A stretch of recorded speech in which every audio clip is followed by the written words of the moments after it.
You have no meaning in this house anymore. Those words came from my son, calm, deliberate, as if he were reading a grocery list. He didn't shout. He didn't even look angry. He just looked done. The living room was quiet except for the hum of the refrigerator down the hall. My daughter-in-law shifted on the couch, crossing her legs, her smile polite but satisfied. The lamp cast a hard light across the floorboards I once sanded with my own hands. I didn't argue. I didn't beg. I didn't even sigh. I simply stood there, hands trembling slightly against the leather strap of my old watch. My chest felt hollow like a church after the congregation has gone home. In that silence, I realized something colder than rejection. They had rehearsed this, but what they would never know, the ones who thought they held all the power were the ones destined to pay the price. Don't forget to subscribe to the channel and comment where you're watching from. Arthur, my daughter-in-law, said finally butter smooth, as if she were offering tea instead of eviction. We don't want this to become dramatic. I turned my head a fraction. The edges of her words were soft, but the message was steel. Mara, I said, and tasted how quiet my voice was. You've never liked drama. Caleb, my son, kept his gaze on the far wall. There was a framed print we'd hung together the previous spring, a map of Lake Superior with shoreline etched in blue. His jaw tightened against the glass reflection. Dad, he said, let's keep this adult. We've talked about the situation. There was a thin manila folder half hidden beneath 3 magazines on the coffee table, Architectural Digest and old Cabela's catalog, and a glossy brochure for a resort in Scottsdale. The manila slipped out just enough for a black scrawl to peek like a bruise. Arthur Reed. I watched that scroll the way you watch a fox appear at a tree-ine. Casual, inevitable, calculated. What situation? I asked almost gently. You know, Caleb said the arrangement. Since Mom passed, since you moved in, it's time for better support for you. We found a great place. A facility. Mara cut in with a small apologetic shrug. Not a facility. It's more like community living. Game nights. Chef-prepared meals. You'd have your own space. My watch ticked against my wrist, a metronome only I could hear. Old leather brass buckle, my father's initials faint on the back. I steadied my hands. This is your decision, I said, together. Caleb nodded once. The lamplight carved new lines into his face that hadn't been there when he was 12 and asked me if the Tigers would finally make the playoffs or 20 and called from college to say he'd landed that internship in Arizona. Lines come from choices. Some of them you inherit. Some of them you draw yourself. What happens to my room, I asked. What happens to my tools? We've made space in the garage. Mara said a touch too quickly. Caleb cleared a shelf. And sweetie, she turned to him as if I weren't there. We can call Gary about the truck. The truck, I said. The F-150, she replied. It's old, Arthur. It's not safe for you to be driving something that size anymore. But Gary might give us something for it. I looked at my son. He looked at the map. The words no meaning don't hurt like a cut. They sink. They tilt the floor under your shoes. They rearrange the furniture inside your chest until everything is a stranger. They also sort time into before and after. Before my son rehearsed my eraser after I learned the choreography on the coffee table beside my name, a yellow post-it note was stuck like a small flag. Notary at 700 p.m. 7 glowed on the stove clock in the kitchen. 2 hours. It was needed efficient. They'd set an appointment to make my absence official. Let's not decide everything tonight, I said. Mara smiled again. It didn't travel to her eyes. We already found a spot, Arthur. They held it because Caleb explained your background. She gestured vaguely at my knees at the small cane propped against the bookshelf. They're willing to take you as early as Monday. And the paperwork, I asked. My voice stayed level steady as the tick behind my skin. She reached for the manila folder, slid it free with practiced care. Just a few signatures, she said, tapping the corner square. Power of attorney for health decisions so we can act fast if when you need help, and she glanced at Caleb. A housekeeping thing about the house since you co-signed on the refinance last year to simplify the title so we can handle bills without bothering you. A housekeeping thing. I looked at the edge of the form peeking out. I've seen a lot of forms. Sometimes the important word is small and easy to miss. Quitclaim doesn't shout. It sits quietly and waits. Caleb shifted. Dad, this is for the best. We've run the numbers. We're already covering groceries and electricity and subscription services you don't use. Mara added, we're not trying to be unkind. It's just you're not contributing, and emotionally. The word caught in her throat like an almond. It's not healthy for the kids. They didn't have kids. That I realized was rehearsal talking a script for an audience that hadn't arrived. Maybe the notary. Maybe the neighbor who would join for moral support. Maybe the version of themselves they preferred to imagine caring adults making hard choices for a difficult old man. The hum from the refrigerator pressed a little louder, as if electricity itself wanted to fill the silence. The house breathed air conditioning cycling on a baseboard, creaking as the evening cooled. This is what a home does for you if you let it. It gathers, it holds. It is a chest for the things you can't carry in your hands. My son, who was born with colic and slept only when I drove him around the block at 3 in the morning, was now a man with a laminated insurance card in his wallet and a wife whose hair never fell out of its bun. He believed in systems. He believed in signatures. He believed he'd found the form that could convert a father into paperwork. "I'd like some water," I said finally, "if you don't mind." Nobody moved, so I did. I walked to the kitchen and let the small ordinary act be a lever that pried the room loose from me. The switch flicked, fluorescence woke with a faint buzz. I reached for a glass and watched my hand be my father's hand for a brief second, veins like blue road skin announcing itself honestly. I filled the glass and didn't drink. From the doorway, Caleb hovered. "Dad, don't read too much into how this sounds." His throat worked. At least that was human. "We have to draw lines. It's what families do. Families do 1,000 things. They draw lines. They erase them. They move them around when the paper changes. When I think of family, I think of a red wagon in our first driveway of strep throat at midnight of a science fair model that wouldn't stand until I used fishing line. I think of my late wife Ruth crying quietly in the pantry after her diagnosis, because she'd broken a glass in the sink and thought I would think she was weak. "Lines," I said. "Sure, we'll give you a minute." Mara called from the living room, and then we'll go through the forms together. The notary will be right on time. Don't worry. I already texted him our address again. Our address? It lived in more than one place, that phrase. It lived on envelopes from the county treasurer. It lived in the file drawer I kept in the back of the closet behind a folded blanket. It lived too in a deposit box on main third drawer. Second key because I never learned to trust memory more than paper. I carried the water back to the living room and set the glass down on a coaster I made from a slice of our old maple tree after last year's storm. Coasters are little promises we make to wood. "We won't scar what holds us. Let me understand," I said, and sat on the edge of the chair with the armrest my Labrador used to chew when thunder rolled. "You want me to sign a power of attorney to you, both of you, so you can make medical choices for me. You want me to sign a quitclaim deed to remove my name from your title, and you want me to move to a community living facility by Monday." "That's correct, Dad," Caleb said. "It's not like that." "It's exactly like that," I replied, not unkindly. "It's okay. If that's what you want, say it how it is." Mara drew a breath that made her shoulders rise and fall with choreography. "We want what's best for you and us." "Boundaries, Arthur."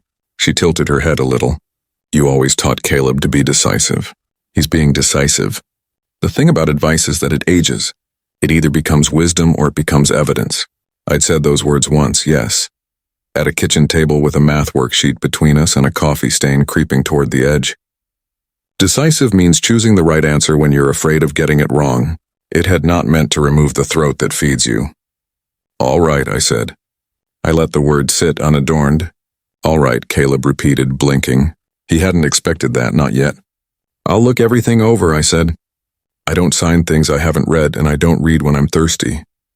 I lifted my glass finally and took a slow drink. Water metallic with the faint taste of copper pipes, older than Mara's patience. "You can leave the folder here." I tapped the coffee table. "I'll bring it to the dining room when I'm done." Mara glanced at Caleb. He nodded and nudged the folder forward with 2 fingers as if it might bite. "We'll be in the kitchen," he said, retreating like a deer that heard a twig snap wrong. When they were gone, when the refrigerator's hum reclaimed the house, I opened the folder. I moved pages, not like a man doing what he's told, but like a carpenter measuring twice. The quitclaim was on top. Beneath it, a pre-filled healthcare directive with boxes already checked.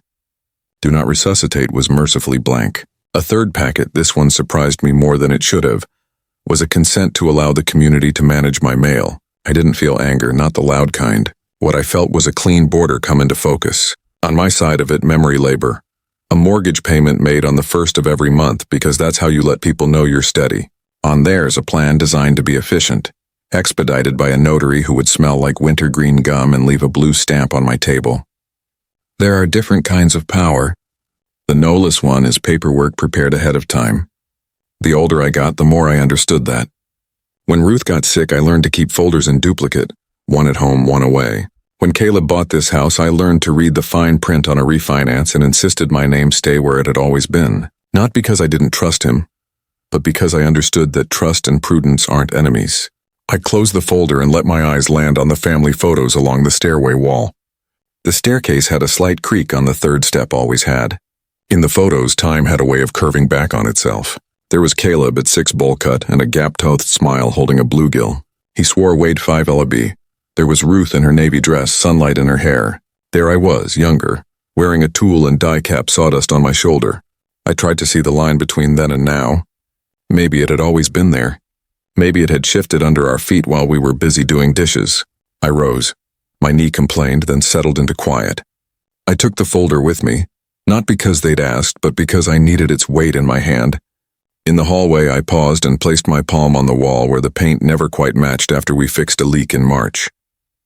The plaster felt cool, as if the house were a body, and I could still find its pulse. In my room, the back bedroom with the window facing the maple stump, I sat at the small desk Ruth had insisted we keep because someday you'll want a place to write. The desk had 2 drawers. On the left, a stack of receipts rubber-banded without elegance. On the right, a spiral notebook with a green cover, the kind you buy at the supermarket when school starts and everything smells faintly of plastic. Inside the notebook, dates ran like fence posts, tidy square known. The title on the first page read in my block print after Ruth. I added today's date. I wrote one line, Caleb, you have no meaning in this house anymore. Then I stopped. I listened to the house. I let the words sit on paper like a seed on snow. Some seeds be their time. The freeze doesn't kill them, it instructs them. My phone buzzed. A number I didn't recognize. I let it ring twice. Then a text arrived. Hi Arthur, this is Dave, your mobile notary. Confirming 7 p.m., I'll bring my stamp and ID scanner. See you soon? Efficient, polite, on schedule. I wrote Dave Notary beside today's entry and circled it. I drew a small arrow pointing to the word scanner. People forget that paper has a life. Once you record it, it stays recorded, but not always where you think. My fingers found the watch buckle. I turned the face over. The back had a hairline scratch from a winter 2 decades ago, a cold morning carrying a bag of rock salt.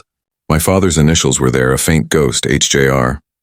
He'd given it to me when I turned 30, and he said, Time's not a river, Art. It's a workshop. You decide what you make in it. I had not understood then what I understand now. Sometimes the thing you make is a boundary. I took a breath that felt like the first one I'd taken all evening. In the closet behind the folded blanket, the file drawer slid open on its easy rails. Inside was a set of duplicates I kept, not out of paranoia, but out of habit. Birth certificates, tax returns, the promissory note from when Caleb needed the down payment to close, and the deed of trust recording a private lien in my name, modest, legal, quietly humming like a refrigerator in a hall. I did not pull them out. Not tonight. I just let my eyes touch their tabs like a blind man reading a liturgy he knows by heart. Some men wage war with their throats. I had long ago learned to wage it with my calendar. I closed the drawer and returned to the desk. The manila folder waited like a test. I opened it again and read each line. I marked a margin with a dot where a phrase drifted too close to a cliff. I looked for the switch hidden in the language, the place a single shell could upend a life. I had been a foreman for 32 years at the plant. You learn to read schematics. You learn that a beam an inch short doesn't fail on day 1. It fails on day 932, footsteps in the hall. A soft knock. Mara then voice sweet as varnish. Arthur. We can go through these together if you'd like. Sometimes it helps to have support. I'll be out in a minute, I said. Of course, she replied. The syllables floated, then fell. I stood, and for the first time since those first words in the living room, I allowed myself to look in the mirror above the dresser. The man looking back had weather in his face. His eyes were the color of Lake Superior under winter clouds. He did not look helpless. He looked like a man taking an inventory. When I returned to the dining room, the table was set as if for a small party folder. Centered pens aligned a ceramic bowl of wrapped peppermint candies pushed to one side. Caleb sat straight, hands folded, the posture of someone preparing to present at work. Mara had a legal pad open to a clean page with next steps written at the top in careful letters. Shall we begin? She chirped. I pulled out a chair and sat. I placed my watch on the table by the peppermint bowl and folded my hands beside it. "Let's read together," I said line by line. It took 15 minutes to expose the first unsteady nail. "This section," I said, tapping assigns durable power to both of you jointly and severally. Mara brightened. She recognized a phrase. "It just means we can act if one of us is unavailable. It means," I said, "either of you can act alone." She blinked once. The pen in her hand stopped its small, eager tapping. Caleb swallowed. "Why is that a problem?" he asked. "It isn't if you trust the people acting to be in sync," I said. "But marriages have rhythms. People get tired." I let the sentences be as light as air. "And this clause makes conflict easier, not harder. Are you accusing us of Mara cut herself off?" She smiled again, practicing. "We can cross that out. A lesson my father taught me at 8. People show you their hands when you talk about the weather. They show you their hearts when you talk about time. But they show you their plans when you talk about paper." We continued another clause: mail management. Another authorization for auto-debit of elder care charges from designated accounts. That one made my tongue go dry because designated doesn't mean mine. It means whatever we say aloud while a notary nods. "Dave's here," Caleb said, suddenly checking his phone. "He's early." "Bring him in," I said, as pleasant as Sunday. "The more witnesses, the better." Arthur Mara murmured a warning wrapped in silk. I smiled. I said, "Witnesses," I repeated, "not signatures." Dave the notary smelled faintly of wintergreen gum and printer toner. He was 45, maybe with a friendly beard and a blue stamp in a zippered case that bulged like a secret. "Evening," he said cheerfully. "We'll make this quick for you." He peered at me. "You must be Arthur." "I must," I said. He opened his case and set out his tools. Stamp journal ID scanner. It hummed to life with a clean, eager sound as if it had spent all day waiting for my driver's license. He adjusted his glasses and flipped his ledger open to a fresh page. "Now," he said, rubbing his hands together as if he were starting a barbecue. "Who's signing what?" Mara started to speak. I lifted my hand a fraction. The kind of fraction you learn raising a son. You signal without force, and sometimes the motion is more effective than the volume. "Before we sign," I said, "we read." "I'm old-fashioned." "Totally," Dave said, unfazed. "We do things the right way." We read again out loud this time. The room changed when words left the page and entered the air. They went from ink to definition. They grew in weight. Notary ink is permanent. Spoken promises are not. Somewhere between the two, truth lies down and sleeps. When we reached the quitclaim, Caleb cleared his throat. "Dad, I won't be signing this tonight," I said. Mara flinched. "Why?" "Because I won't be moving on Monday," I said, and didn't offer an apology for the insolence. "Because you scheduled a notary before you had a conversation. Because I poured the footings for this house with Caleb while he was still agile with hope. Because your plan is clean but not kind. Because I read and I tapped the margin with my index finger. And because meaning isn't a switch you flip on me." Dave's eyes flicked between faces. He had the decent instinct to go still. "Dad," Caleb began, voice low. "Careful, we're trying to help." "I know," I said. "And help comes in many shapes. Tonight it will look like this. You'll leave the folder with me." Dave will stamp nothing. "You will think about the word designated and what it would feel like if someone you loved designated your life without asking. And I will sleep in my room in this house this week." I let the last 2 words land. "We'll try again when this conversation starts with truth." Mara pushed back from the table and stood. Her chair skidded a half-inch. The sound was small, sharp. "This is exactly the kind of manipulation. It's a boundary," I said, not unkindly. "Those are the lines families draw." "Yes." Dave coughed into his fist and quietly zipped up his case. "I can reschedule," he murmured. "No fee, happens all the time." "Thank you," I said. "Write your number on that legal pad, please." He did, a simple act. A new line on paper. A seed too. Mara left the room. I heard the refrigerator door open, then close. Ice clattered in a glass. Caleb stared at the quitclaim like it had betrayed him personally. "I don't want a war," he said. "Neither do I said. "I want respect. It's cheaper." We sat there a moment. 2 men in a dining room lit by a lamp that was older than his marriage shoulders, bent toward a table that had been my father's before mine. My watch ticked beside the peppermint bowl. "Dad," he said softly, "you make it hard to know how to take care of you." "You take care of me by not taking from me," I said. "You take care of me by asking before you decide. You take care of me by remembering that meaning isn't measured by rent or noise or how fast I climb the stairs." He looked at his hands. They were good hands. He'd built a deck with those hands. Held Ruth's hand with those hands when she was dying, and he was 24 and terrified. Hands don't turn cruel. They obey instructions delivered by fear. Okay, he said, voice rough. Well, pause. Good, I said. Pausing as adult, Dave slipped out. The front door clicked, the sound a notary makes when he leaves a room without stamping anything polite, invisible, complete. I picked up my watch and fastened it to my wrist. I closed the folder. We'll pick this up tomorrow, I said, standing. I'm going to bed.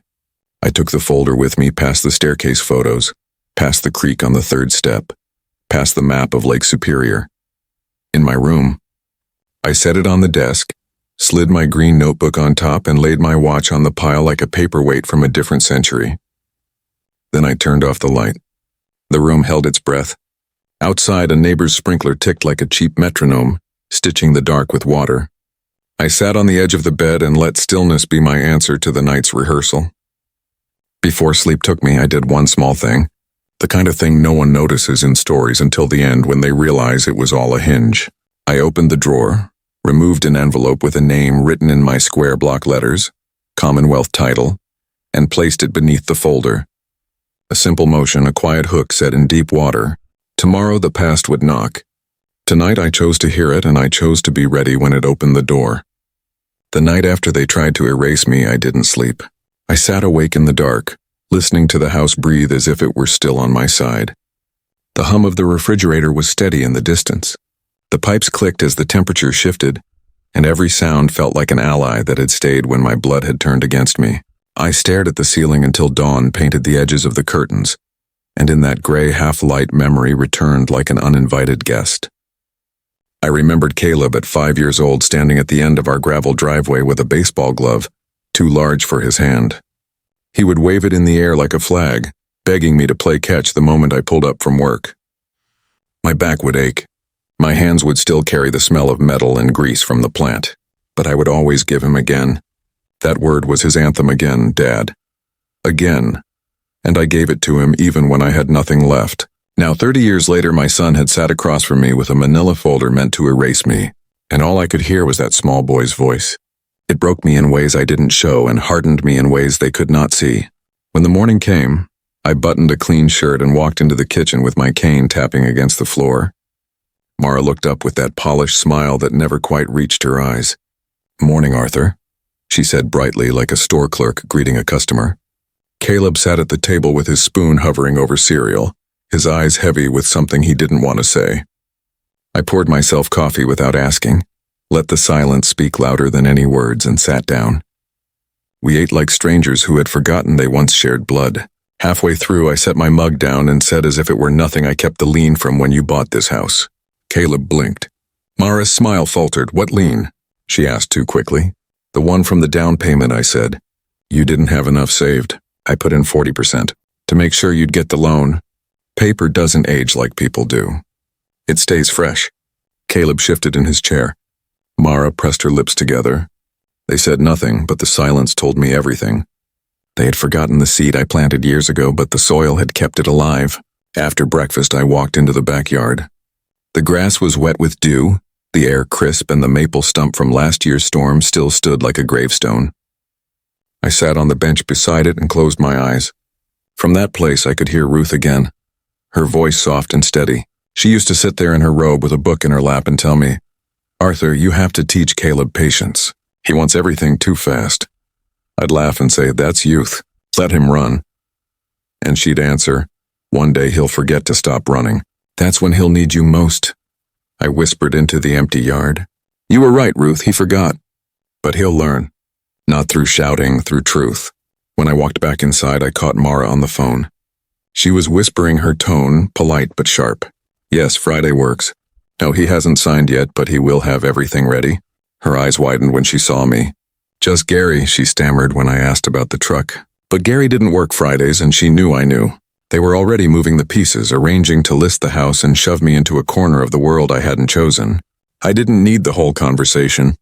I only needed to hear the slip. That was enough. I went back to my room, opened my green notebook with "After Ruth" written on the cover, and added today's entry. "They have already called Friday. They think I will sign. They do not know about the lien."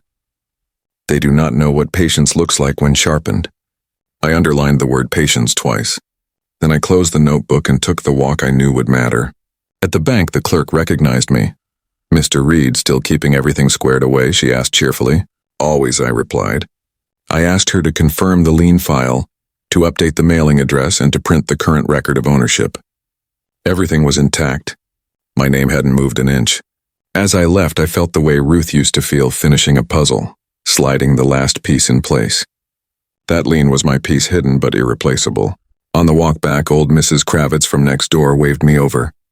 She squinted her eyes and whispered, "Arthur, I heard Mara yesterday. Something about listing your house. Is that true, listing?" The word struck me harder than facility or support. Listing wasn't about care. It was about profit. I thanked her and another piece clicked into place. That evening we sat down at the dinner table. Caleb poked at his food. Mara forced a conversation about the weather and errands, pretending nothing had happened. I let them talk, then said only one thing. "You should be careful what neighbors hear." Mara dropped her fork. Caleb looked at me, then quickly away. That was all I needed. They knew I knew, and they didn't know how much more I had tucked away. Later that night, back in my room, I set the manila folder on my desk, placed the notebook on top, and listened to the clock tick toward midnight. The house creaked, sighed, whispered as if it remembered who had built it. I whispered into the dark. "They think they hold the pen, but I built the table it rests on." And as I turned off the light, I slid one envelope from my drawer, the one marked Commonwealth title in my handwriting, and tucked it beneath their folder. It was a quiet act, invisible to anyone but me, but it felt like setting a trap in deep water. They believed I was powerless, but they had no idea the foundation under their feet still carried my name. The next morning began with the sound of Caleb's footsteps above me, slow and heavy, as if even the boards of the house had started to groan under the weight of what he carried. I lay awake in my room, staring at the faint cracks in the ceiling paint, letting the rhythm of those footsteps set the pace of my thoughts. Ruth used to say I could think circles around anyone when I stayed quiet long enough. Maybe that was true. Maybe it was just that the quiet gives a man room to remember, and remembering is what I did. When Caleb was in high school, he came to me with a panicked look on his face because he had failed his driver's test the first time. He told me he was too embarrassed to tell his friends, too afraid to face them at school. I sat him down in the garage, handed him a soda, and said, "Son, failure only stings when you hide it. Once you look it in the eye, it loses its teeth." He didn't like that answer then, but he still took the test again the next week and passed. Now, years later, he sat in the same house trying to hide me away like a failure he couldn't bear to face. It almost made me laugh. Almost. I rose, buttoned my shirt, and slipped my notebook into the inside pocket of my jacket. I didn't write anything yet. I just wanted it close to my chest like a shield. At the kitchen table, Mara was already sipping tea, flipping through a glossy magazine. She smiled too easily when she saw me at performance without rehearsal this time. "Morning, Arthur," she said. I nodded, poured my coffee, and sat down across from her. Caleb entered a moment later, his tie crooked, his jaw freshly shaved. He looked at me as though waiting for an explosion that never came. I let him wait. Silence is better than shouting. It teaches faster. He cleared his throat, fiddled with his phone, and finally said, "Dad, we should probably reschedule the notary for later this week. Last night wasn't productive." "Productive?"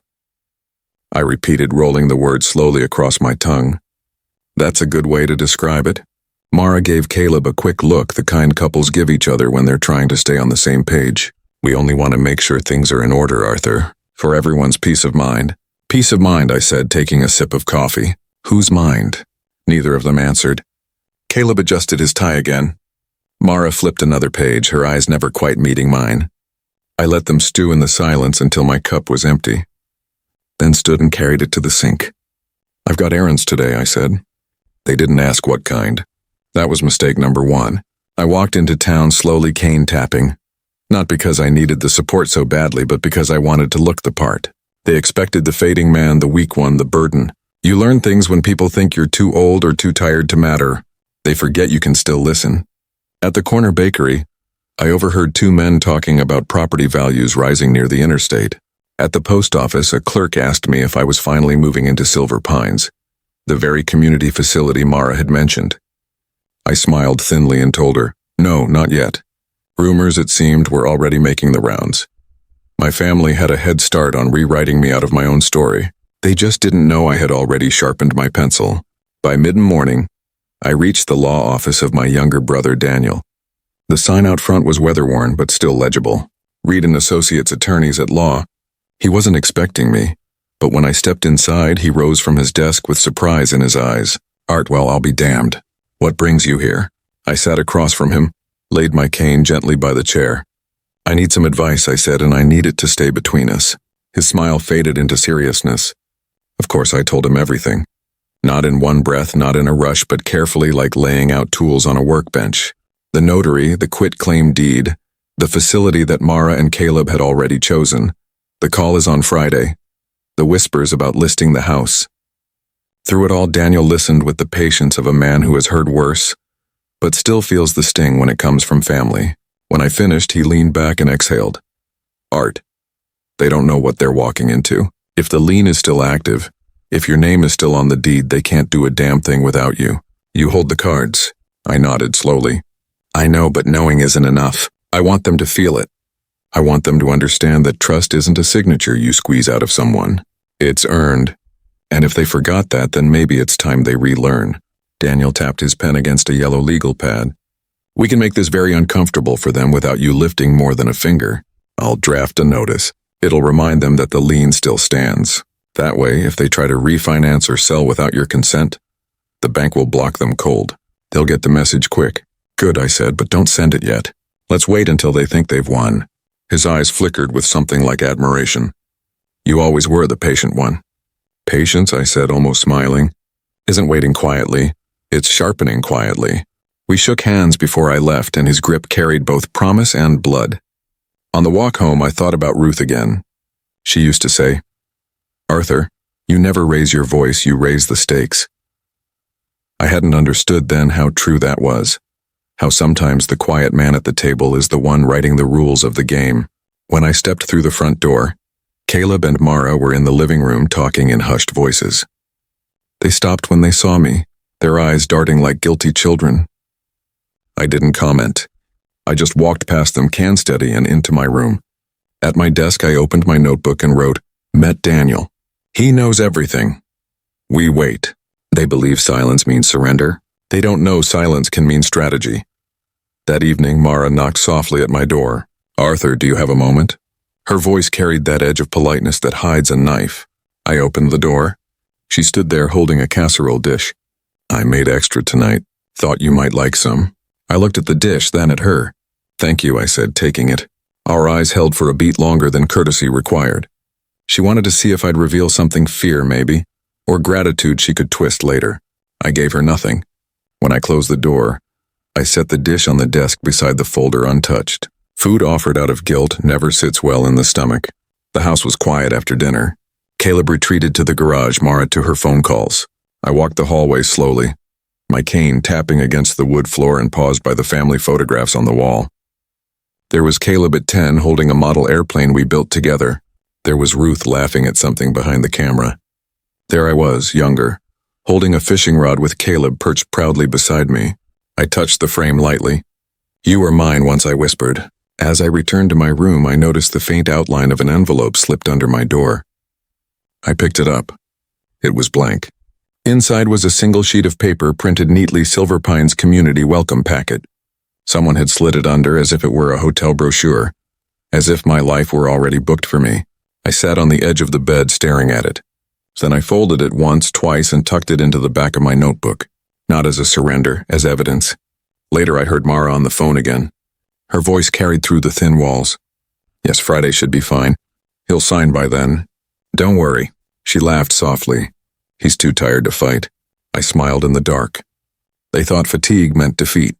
They didn't understand that stillness can be a kind of strength, the kind that waits for the right moment to strike with precision.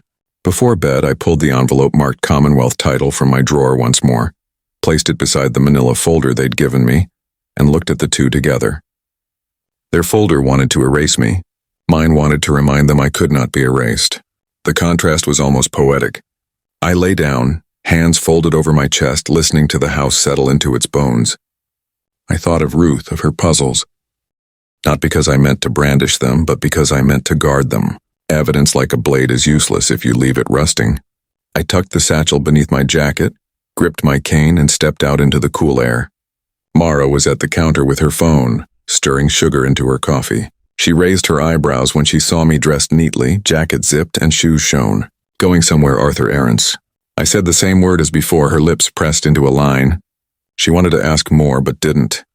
She had started to learn that my silences weren't empty, they were loaded.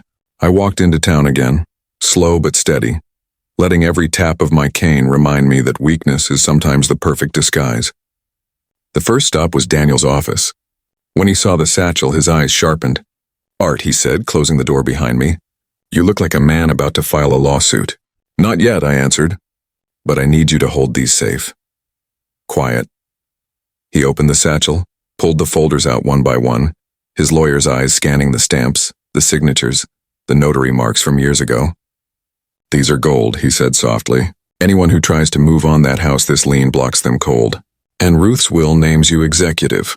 They'd have to crawl through glass to undo this." "Good," I said. "Keep them out of sight. Make copies if you must, but don't breathe a word." Daniel looked at me, lips curling into the faintest smile. "Arthur, you're not just surviving this. You're setting the board." I didn't smile back. I learned from Ruth. You never play until you know the whole puzzle. We sat for a while talking through scenarios. What if Mara and Caleb tried to file behind my back? What if they pressured a notary again? What if they attempted to move money from the joint account I had foolishly let Caleb manage after Ruth passed? For each what if, Daniel gave me an answer. Injunctions, notices, freezes. Every move they thought they could make, I had a counter now.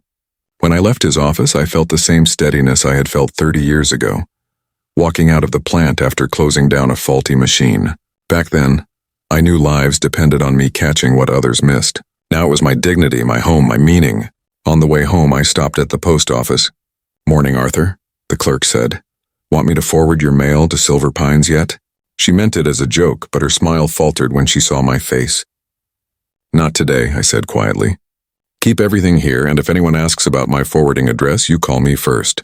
She nodded, embarrassed. "Of course," another seed planted. When I returned, Mara was in the living room flipping through papers too quickly when she heard my cane. She slid them into a folder, smiled thinly. "You've been busy," she said.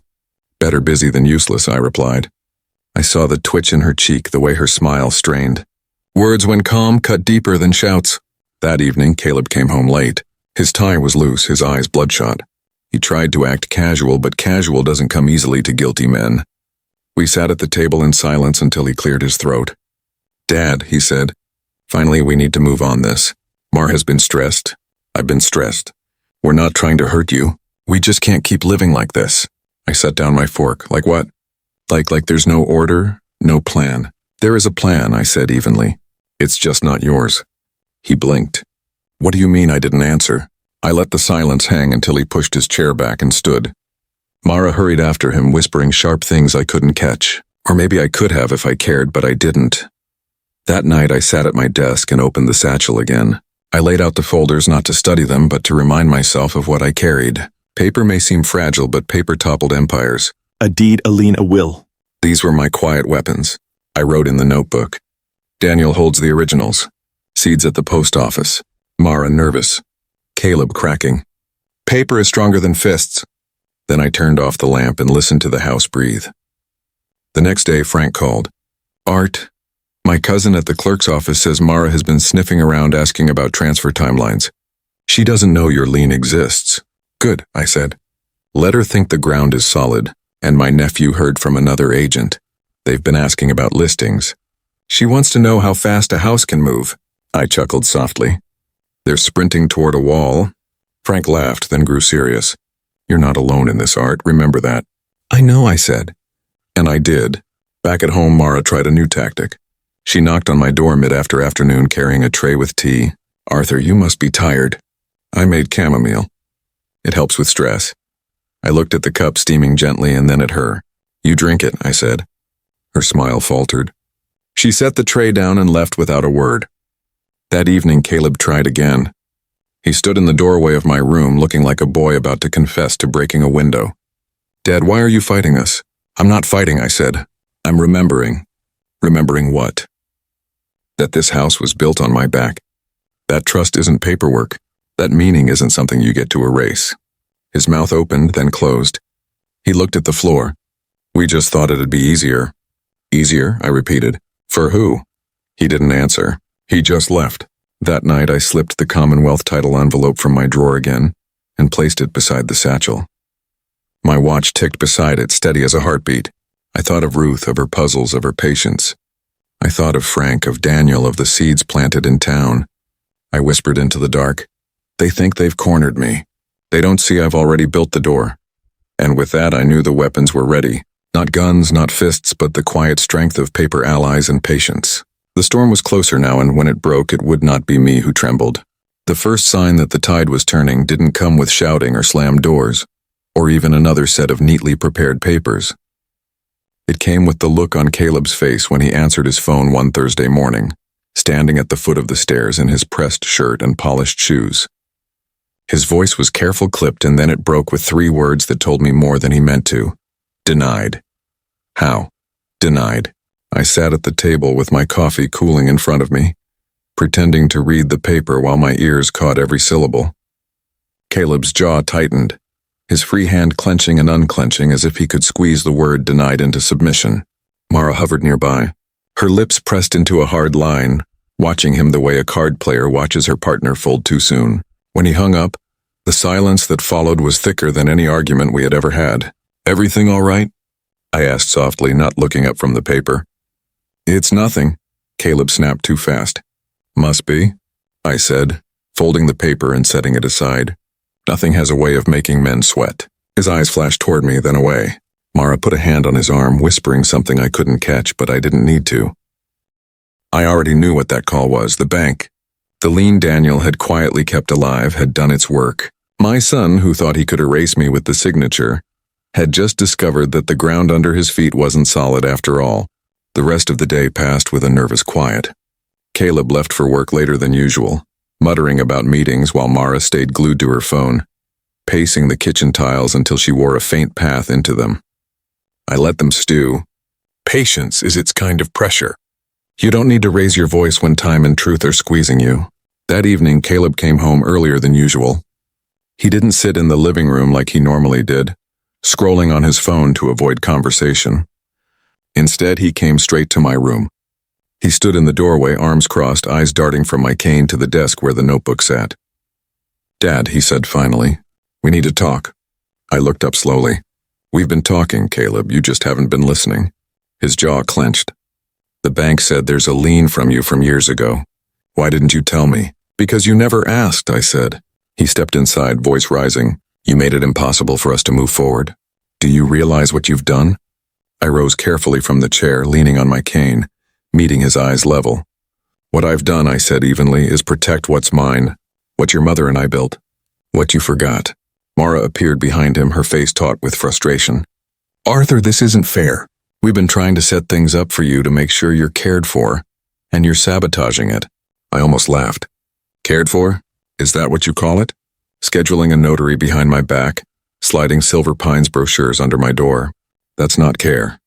That's convenience. Caleb looked away, ashamed or angry. I couldn't tell which. Mara, though, held my gaze with a kind of icy determination. You can't stay here forever, Arthur. One way or another, this house will belong to us. That lien won't last. I tapped the floor once with my cane, slow and deliberate. Long enough, I said. She turned on her heel, dragging Caleb out with her, whispering furiously as they climbed the stairs. I sat back down, opened the notebook, and wrote, First crack visible. They know the lien exists, fear in their voices, anger in Mara's eyes. The storm is closer. The next morning I took a walk to the corner store. As I moved through the aisles, I noticed 2 neighbors whispering near the canned goods. They stopped when I passed, but not before I heard my name. Arthur's son tried to sell the house, one muttered. Bank shut it down. The other clucked his tongue. Shameful. Poor Arthur. I didn't correct them. Seeds once planted don't need water from the gardener. Gossip grows on its own. By the time I reached the register, Mrs. Jensen behind the counter was already shaking her head at me with sympathy. Families, she said softly. Sometimes they forget who held them up. On the way home, I stopped at Frank's. He was sitting on his porch, smoking his pipe, eyes sharp as ever. Heard the bank clip their wings, he said with a grin. I sat beside him, letting the smoke curl between us. First pressure point, I said. He nodded. They'll scramble now. Watch him. People show their true faces when the ground shifts. He was right. That evening, the true faces began to show. Caleb came home restless, pacing the living room. Mara cornered him, hissing in low tones that drifted up the stairs to my room. Words like embarrassment, neighbors, and stupid lean floated through the air. At one point, Caleb's voice cracked. What do you want me to do, Mara? He's my father. The silence that followed was sharper than any scream. When Mara finally replied, her voice was low and cold. Not for long. I closed my eyes, letting the weight of those words settle. Not for long. They thought they were pushing me out. They didn't realize they were pushing themselves into a corner. Later that night, I picked up the phone and called Daniel. They know about the lien, I said. Good, he replied. Let them chew on it. They'll fight harder now, I warned. Then we'll hold harder, he said simply. I hung up, set the phone down, and returned to my desk. I opened Ruth's old Bible that I kept tucked in the drawer. Flipped to a page she had once underlined. The stone the builders rejected has become the cornerstone. I whispered into the quiet. You see, Ruth? They tried to erase me, but it's me holding the house together. The following day, Mara tried a new tactic. She came to my door with a smile that didn't touch her eyes. Arthur, we were thinking, maybe we rushed things. Maybe we can talk about arrangements that feel more comfortable. I looked at her steadily. Comfort is not what you're after, Mara. Control is. Her smile faltered. Why do you always assume the worst? Because you've shown it, I said again and again. She left quickly after that. But the unease in her eyes lingered like a shadow. That evening, Caleb came into my room alone. He sat on the edge of the chair, rubbing his hands together. Dad, he said, voice low. I didn't know about the notary until Mara set it up. I swear I didn't stop it. That's on me. I studied him for a long time. For a moment, I saw the boy with the oversized baseball glove waiting at the end of the driveway. Caleb, I said quietly, you've forgotten what loyalty looks like. And once a man forgets that, it's hard to remember again. He dropped his head into his hands. I don't know what to do. Then do nothing, I said. Sometimes that's the wisest choice. He left without another word. When the house fell quiet again, I sat back at my desk, pulled the Commonwealth title envelope from the drawer and placed it beside the notebook. My watch ticked beside them, steady as a heartbeat. I wrote one final line for the night. The first crack has appeared. Tomorrow the pressure grows, and I knew then that the storm had begun to howl, and that it would not be me left trembling when it finally broke. The morning after Caleb's voice cracked on the phone with the bank, the air in the house carried a weight that didn't belong to me anymore. It was theirs. I could hear it in this way. Mara's heels clicked sharper on the hardwood, in the way Caleb shuffled papers that didn't need shuffling, the way their whispers stopped the moment my cane tapped across the floor. Fear makes a house louder. That was my first sign that the pressure was working. I poured myself coffee and sat at the table. The steam rose in front of me, curling like smoke signals. Caleb came down the stairs with his tie half knotted, his eyes shadowed. He muttered a good morning without looking at me, then fiddled with his phone as if waiting for a miracle text that would undo the call from yesterday. Mara followed close behind, polished as always, her phone already at her ear. She gave me a smile that looked more like a grimace and then turned her back, whispering quickly into the receiver. I didn't need to hear every word. It was enough to catch liquidate and timeline before she stepped into the hallway. I sipped my coffee and let the silence fill the room until Caleb finally spoke. Dad, he said, his voice low, you don't understand what you've done. This lien ties everything up. I looked at him steady. I understand perfectly. That's why I did it. His eyes narrowed, but he didn't reply. He just grabbed his briefcase and left Mara close on his heels. The door closed behind them harder than it needed to. I stayed at the table long after they left, staring at the maple coaster beneath my mug. I had carved it years ago from a fallen branch, sanding it smooth while Ruth read on the porch. She had laughed then, saying, I gave even broken things new purpose. That memory steadied me. Later that morning I stepped outside, letting the crisp air clear my lungs. The neighbor across the street, Henry Wallace, waved me over. He was a quiet man, usually too busy with his garden to bother with gossip. But that day his face was tight with something unsaid. Arthur. He began lowering his voice, though no one else was near.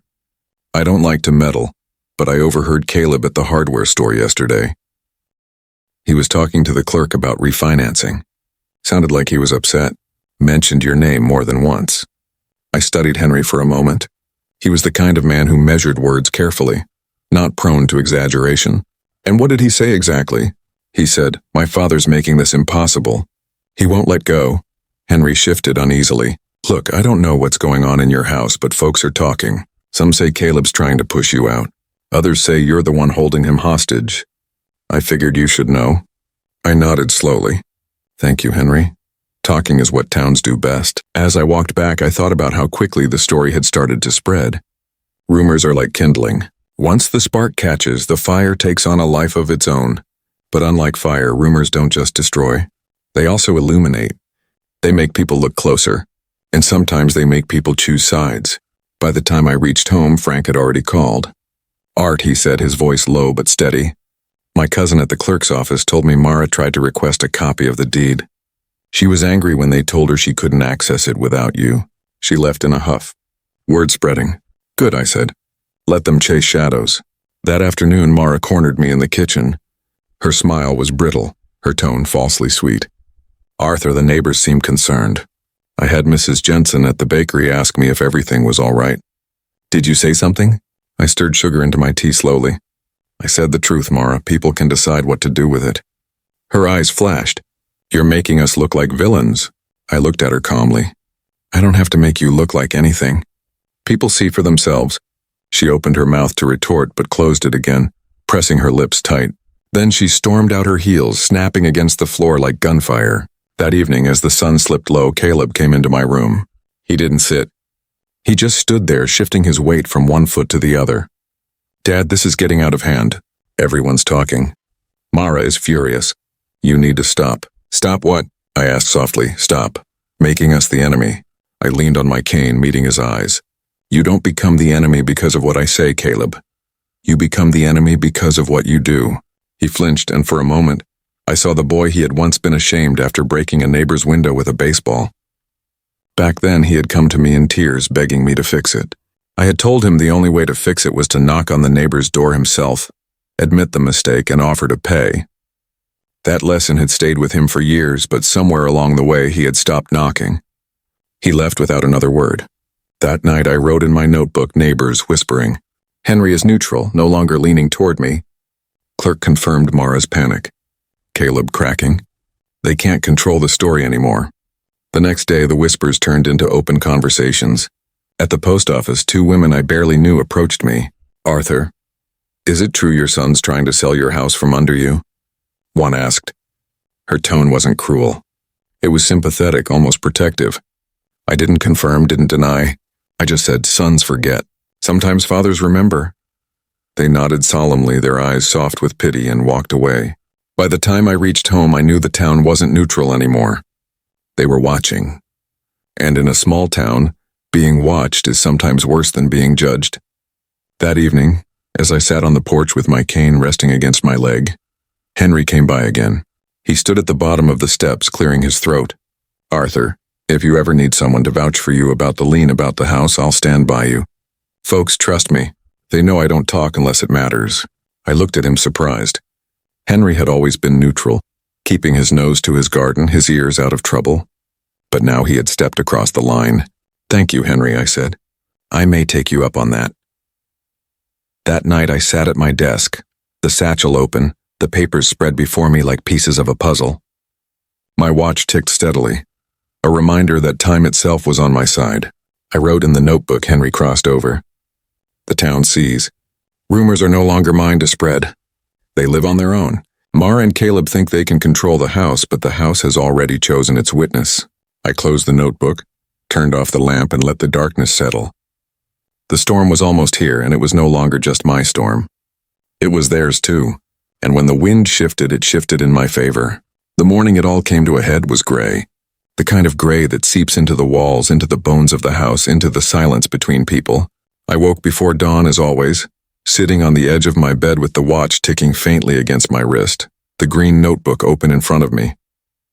I wrote one sentence, "Today something will break and it won't be me." Then I closed it, slipped it into my jacket, and listened to the stillness of a house about to turn itself inside out. Downstairs, Mara was already pacing, phone in hand. Her voice was sharp, brittle, carrying just enough for me to hear. Yes, I know, but the lien can't last forever. He's old. He'll give in. He has to.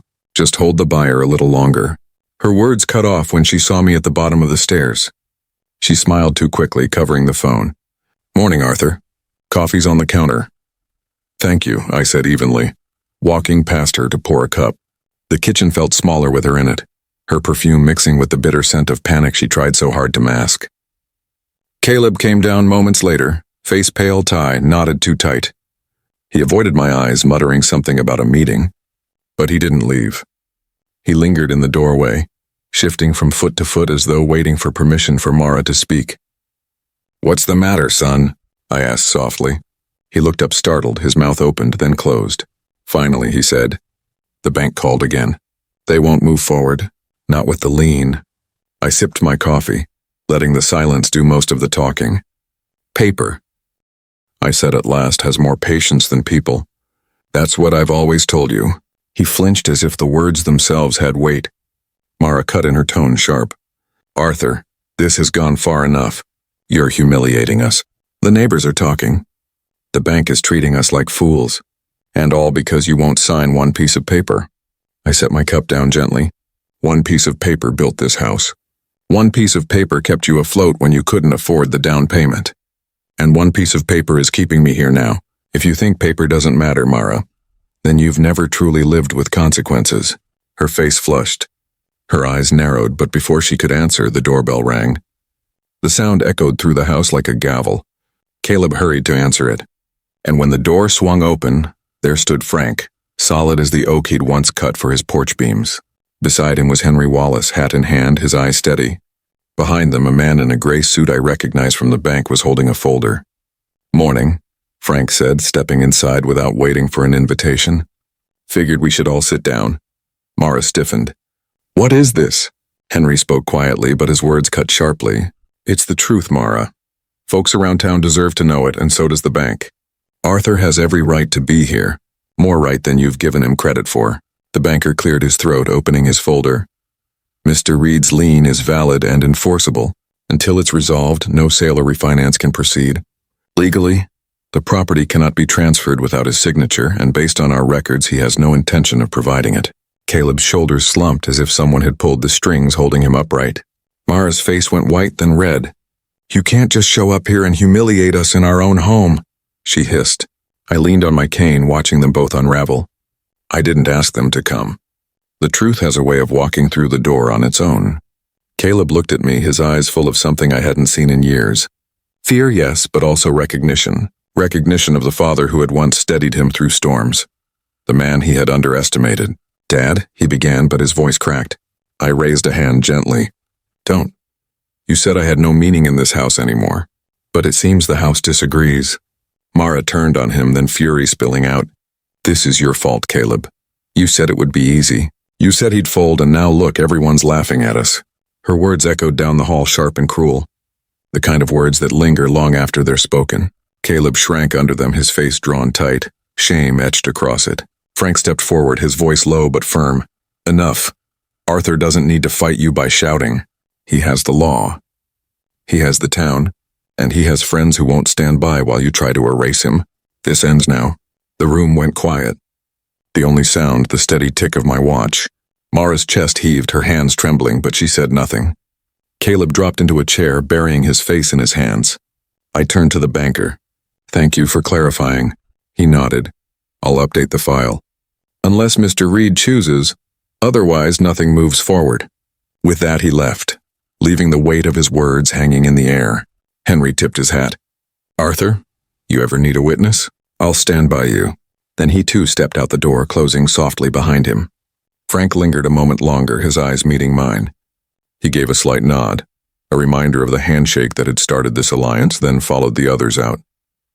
The silence that followed was deafening. Mara stood rigid, her eyes fixed on me with a hatred she didn't bother to hide. Caleb sat, broke in his hands, covering a face that had once looked so much like mine. Finally I spoke. This house isn't just wood and nails. It's history. It's meaning. And meaning doesn't vanish because someone is impatient. You both thought you could write me out, but you forgot I've been writing longer than you've been alive. I picked up my cane, walked past them, and climbed the stairs slowly but steadily. At the top, I paused and looked back. Caleb lifted his head, his eyes wet, his mouth open as if to speak, but no words came. Mara stood beside him, her fists clenched, her face set in stone. I left them there in the wreckage of their own making and returned to my room. I sat at the desk, opened my notebook, and wrote, "Today the storm broke." Caleb crumbled. Mara raged. The house held, and I remained.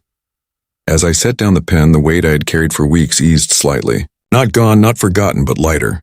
Outside, the gray clouds parted just enough for a sliver of sunlight to touch the maple stump in the yard. Ruth would have called it a sign. I closed the notebook, placed my watch on top, and whispered into the quiet, "The day of collapse has come." And it wasn't mine. Thank you for joining me on this journey. If you like this story, please like this video, subscribe to the channel, and share your impressions of this story in the comments. To listen to the next story, click on the playlist now showing on